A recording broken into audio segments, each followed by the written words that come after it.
పవన్ కళ్యాణ్ ఇప్పుడు ఏదైతే బైక్ మీద దెబ్బతిని ఇక్కడికి వచ్చారో ఎవరైతే గతంలో చెందారో కుటుంబాలు కూడా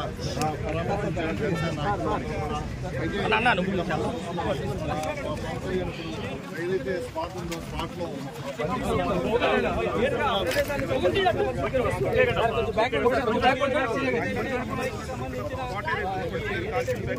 ఏ స్థాయిలో జరిగిందో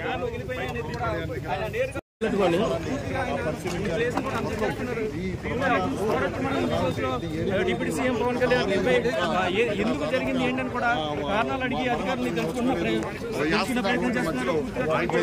వైసీపీ అధికారంలోకి వచ్చిన తర్వాత ఈ రోడ్డు చేపట్టలేదు. దీంతో మొత్తానికి ప్రభుత్వం వచ్చాక గత 3 నెలల నుంచి కొన్ని డైవర్షన్ మార్గంలో ఇక్కడ వాహనాలు వెళ్ళి వస్తూ ఉండడంతో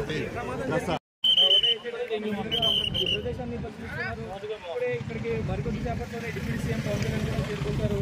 ఆయన కూడా నేరుగా ఇక్కడ యాక్సిడెంట్ ఎలా జరిగింది, ఎందుకు జరిగింది అనే కారణాలు కూడా పూర్తిగా గాయత్రి మనం ఇక్కడ చూస్తున్నాం. మనకి ఒక 2-3 నిమిషాల్లో AP deputy CM Pawan Kalyan ఇక్కడ చేరుకుంటారు. రాజమండ్రి ఎయిర్పోర్ట్ నుంచి బయలుదేరి 20 నిమిషాలు అయింది.